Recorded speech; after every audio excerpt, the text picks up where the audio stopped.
Sa iba pang balita, US President Barack Obama ang nanguna po sa dialogo sa APEC CEO Summit kung saan nakasama niya ang founder at chairman ng Alibaba e-commerce company.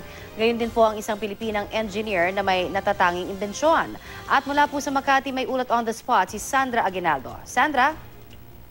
Yes, Connie, tama ka. Sa kanyang speech sa APEC CEO Summit ay tumutok si US President Barack Obama sa usaping pangkalikasan, kabilang na ang banta ng climate change. Ayon kay Obama, hindi dapat baliwalain ang climate change. Nararanasan na ito ngayon. Isa sa halimbawa niya ang bagyong Yolanda na tumama nga sa Pilipinas. Malaki daw ang epekto ng mga natural disaster na tulad dito sa ekonomiya, partikular sa agrikultura. Ngayon na daw ang panahon para kumilos.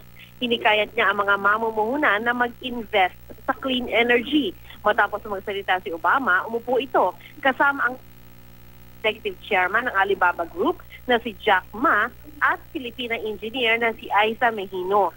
Si Mejino ang nakaimbento ng lampara na gumagamit ng asin at tubig para umilaw. Pinapamahagi niya ito sa mga komunidad sa Pilipinas na walang kuryente o kaya ay madalas ang brownout. Natawa naman ang audience ng si Obama yung tanong dahil ang inaasahan nga ay siya ang tatanungin gaya ng ibang world leaders na nagsalita dito. Nagpakita ng matinding interes si Obama sa lampara na imbensyon nga ng isang Pilipino at pina-explain niya kay Mejino kung paano ito gumagana. Sinabi ni Mejino na gumagana ang lampara dahil sa chemical reaction. Salt water daw ang gamit dito at kung madedevelop palalo ay posibleng pailawan ng isang buong isla. $6 o around 300 pesos lang daw ang kailangan kada taon para magamit ito ng matagalan. Nasabi din ni Mejino na nangangailangan ng funding ang proyektong ito para mas maraming magkaroon ng ilaw. Sa puntong ito, itinuro ni Obama ang negosyanteng si Ma na ayon sa Forbes magazine ay may net worth na mahigit $23 billion at pirming kasali sa listahan ng mga pinakamayaman at makapangyarihang tao sa buong mundo. Narito po ang palitan ng pahayag kanina with US President Barack Obama. Climate change is like cancer. I believe so. We're on stage 2. So we're stage 2. So I'm just saying, people. It's You don't want to get to stage 4. The lamp you talked about, in addition to providing light, you can also charge a cell phone, right? Yes.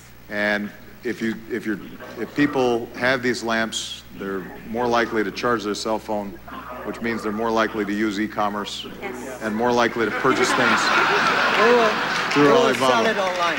So I think that there's a synergy here. Everybody please give Jack and Aisha a big round of applause.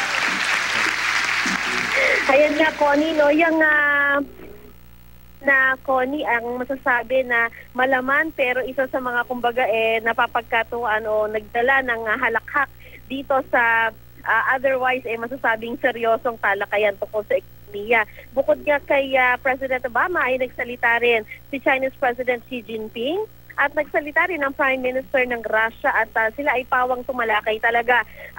Kumbaga, dibdibang usapan patungkol sa ekonomiya. Sa pagkakataon din ng Russia na magsalita ay higit din ito na dapat magsama-sama ang buong mundo para sugpuin ang terorismo. Yan muna ang pinakahuling ulat mula dito sa APEC CEO Summit sa Makati, Shangri-La. Connie? Maraming salamat, Sandra Aguinaldo.